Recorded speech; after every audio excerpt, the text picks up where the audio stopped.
Ahí estoy viendo de todas formas cuando se pausa. Carlos Vadillo, soy médico, actualmente hago parte del programa de la residencia de farmacología clínica y terapéutica de la Clínica Universidad de La Sabana. Voy a pasar al segundo año de especialidad y la clase que me encomendaron fue dictarle la parte de lectura interpretada del antibiograma. Digamos que cuando nosotros nos vemos enfrentados a un resultado de un aislamiento microbiológico, el antibiograma no solamente se limita a nosotros mirar si es sensible, resistente o intermedio. Y digamos que este tipo de presentación digamos que este tema lo vemos a lo largo de todo el pregrado, ¿sí? Cuando estamos en medicina interna, cuando estamos en cirugía, cuando estamos en ortopedia, siempre vamos a estar interpretando antibiogramas y puede que en algunos contextos esto se nos haga un poco complicado. La idea es hacerlo de una manera dinámica. Vamos a recordar ciertos conceptos de importancia en la parte de microbiología y vamos a repasar los principales mecanismos de resistencia y al final de la presentación les traigo los antibiogramas para que los discutamos entre todos. ¿Listo?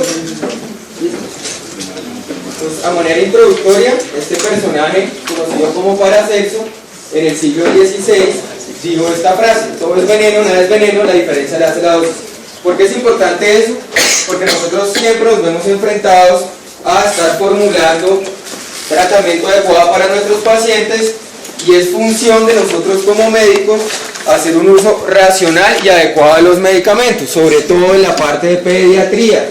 ¿Listo? Pequeños cambios en la dosis en la parte de pediatría se pueden traducir en mayor riesgo de efectos secundarios para nuestros pacientes. Entonces siempre tengan en cuenta esto.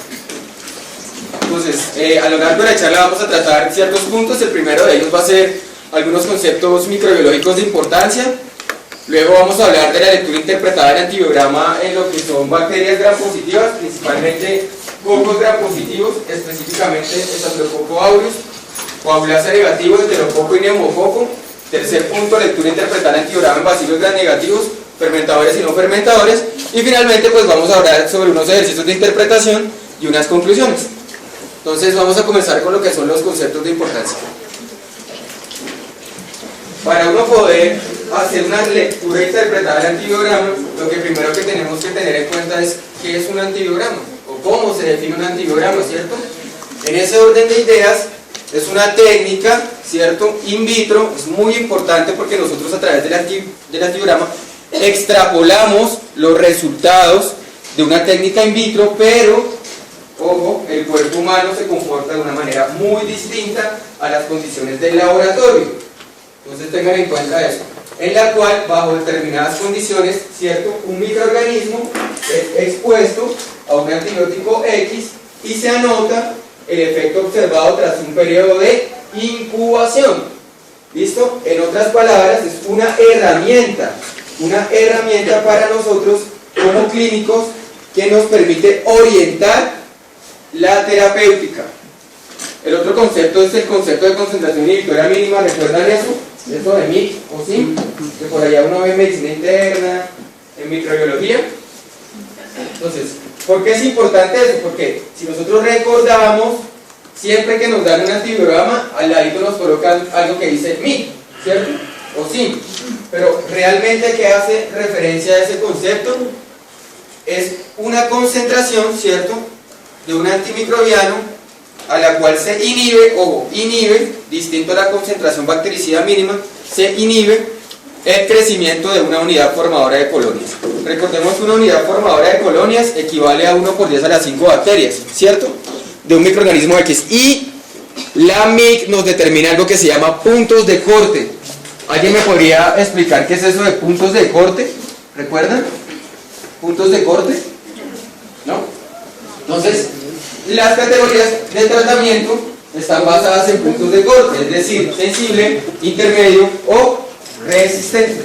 Esos son los puntos de corte. A la concentración a la cual ese microorganismo es sensible, ese microorganismo es resistente o ese microorganismo presenta un patrón de intermedio. ¿Listo? Y eso es lo que se conoce como categorías de tratamiento. ¿Tienen alguna duda hasta ahí? Siguiente, listo.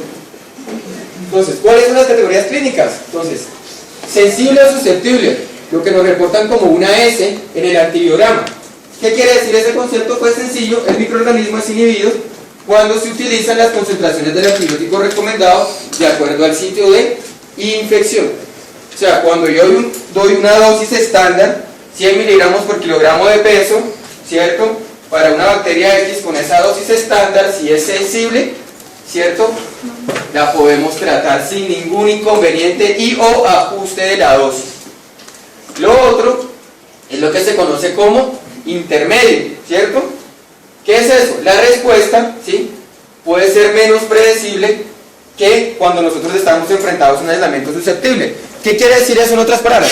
Que necesitamos mayor concentración para llegar a un efecto terapéutico o erradicación microbiológica en ese caso.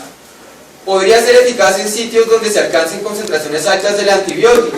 Por ejemplo, si yo tengo una infección de vías urinarias por una E. coli, ¿cierto? Y le voy a dar cefalosporinas de primera generación, las cefalosporinas de primera generación tienen una alta concentración en la orina. En ese orden de ideas, si yo tengo una MIC intermedio en una E. coli aislada en orina, puedo considerar el manejo con antibióticos que tengan buenas concentraciones en la orina. ¿Listo? Y la tercera categoría, que es la categoría de resistente, es cuando definitivamente no hay un efecto del antibiótico frente a ese microorganismo, es decir, que no le sirve, ¿vale? Entonces esas son las tres categorías clínicas que nosotros debemos tener en cuenta en cuanto a la parte del antibiograma. Jóvenes, ¿ustedes creen que es lo mismo interpretar el antibiograma que el de hacer una lectura interpretada del antibiograma? ¿Será lo mismo? Vamos a ver una encuesta. ¿Quiénes dicen que interpretar el antibiograma es lo mismo que la lectura interpretada del antibiograma? Levantar la mano.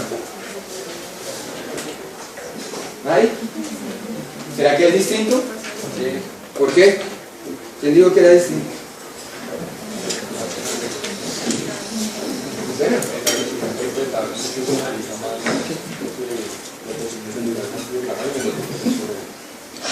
Muy bien, entonces como dice su compañero, interpretar el antibiograma, yo puedo colocar a un niño de 6 años, léame ese antibiograma y él dice sensible, él dice resistente, él dice intermedio porque sabe leer. Eso es interpretación del antibiograma, ¿listo? No se queden con ese concepto, el concepto que les quiero traer es este concepto, ¿listo? Lectura interpretada del antibiograma. Siguiente, ¿listo? Entonces, ojo, ¿en qué se basa eso? Tenemos un microorganismo, una identificación más un antibiograma, ¿cierto? Se interpreta dependiendo de los puntos de corte o de las categorías clínicas que les acabo de explicar y se informan los resultados. Eso es interpretar el antibiograma. ¿Qué es lectura interpretada del antibiograma? Esto que está acá. ¿Será que esa bacteria tiene un fenotipo de resistencia diferente? ¿Cierto? ¿Será que eso puede aplicar a un desarrollo o un desenlace clínico en mi paciente? ¿Será que es el mejor antibiótico a pesar de que muestre un patrón de sensibilidad en mi paciente? ¿Sí? ¿Será que realmente estamos frente a una infección o simplemente será una contaminación? Lo que nos está reportando el cultivo de laboratorio. Siguiente. En ese orden de ideas, acá les traje algo que se llama los pilares de la lectura interpretada del antibiograma. El primer pilar, tengan en cuenta esto, el primer pilar de la lectura interpretada del antibiograma es identificar correctamente la bacteria. ¿Por qué? ¿Por qué creen que es el primer pilar? ¿Puedes decir un poquito más alto, por favor?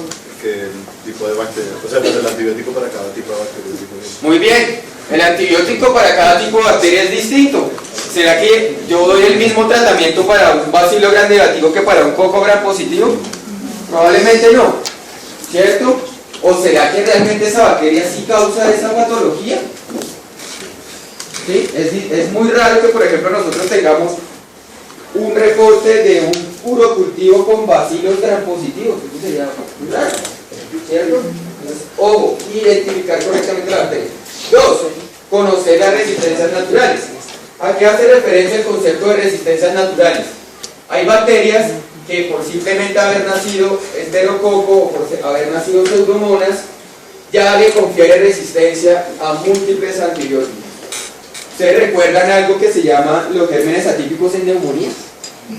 ¿Sí?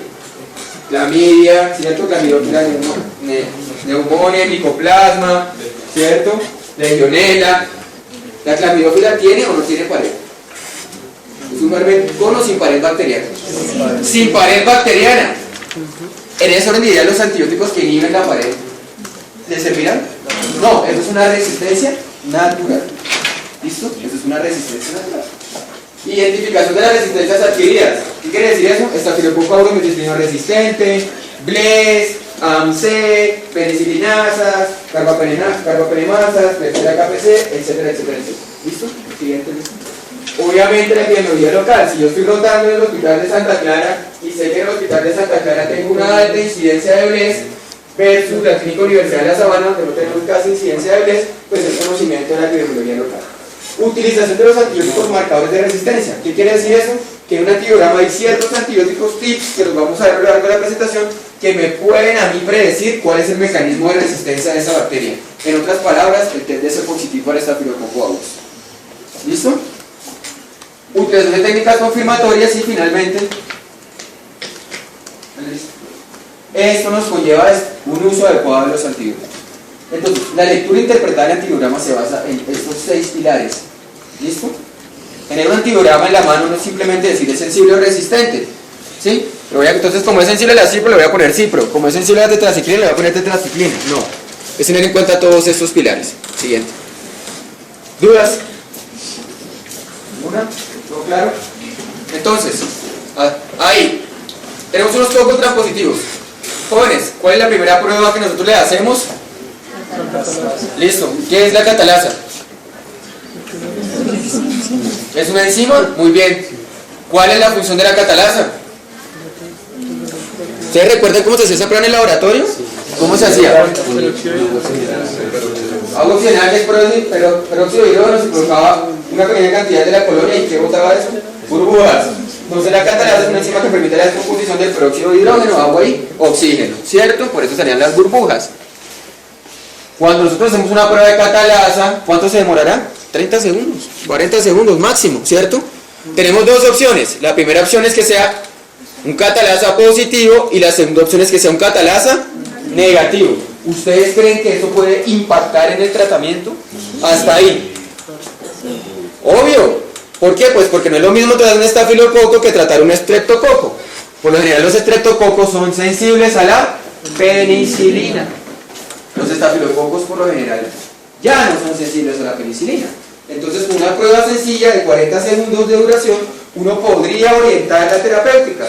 Doctores, es que tenemos un paciente choqueado y el laboratorio le reporta en los positivos, cocos gran positivos y está pendiente del aislamiento.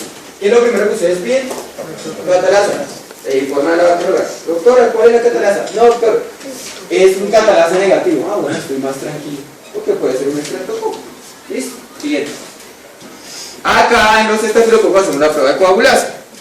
La prueba de coagulasa es una prueba que permite o predice, tiene la capacidad de coagular el plasma de conemo, ¿cierto? Por una enzima que tiene el estafilococo que se llama la coagulasa. Esta enzima se considera un factor de virulencia. ¿Por qué? Porque recordemos que el estafilococo se puede producir endocarditis infecciosas en válvulas nativas o válvulas sanas. ¿Por qué? Pues porque favorece la coagulación. Si tengo un coagulasa positivo, el principal es este, aureus, ¿cierto? Estafilococo aureus. Es lo que se llama estafilococos intermedios, que es un estafilococo de perros, pero se ha visto brotes recientemente en población humana. Entonces, quizás de aquí a unos 5 años podemos tener brotes por estafilococos intermedios. Y los coagulasa negativos son todos los demás: epidermidis, hominis, leucunensis, hemolíticos, saprofíticos, etcétera, etcétera, etcétera. Ojo, porque es importante esto. Siguiente lista. 80% de los coagulasa negativos son resistentes a la penicilina. ¿Listo?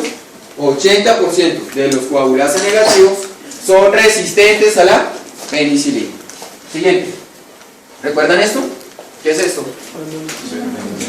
Exacto, eso es un agar sangre, ¿sí o no? ¿Cuáles son los patrones de hemólisis en el agar sangre? Alfa, beta y gamma. ¿Alguien recuerda cuáles son los alfa hemolíticos? Por ahí en microbiología básica.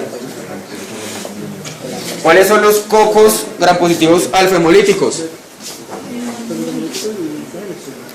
El Diógenes beta, alfa, Miriams, muy bien, y neumococo. Siguiente. Entonces, alfa hemolítico, ¿cierto? Hemólisis parcial, transformación de la bilirrubina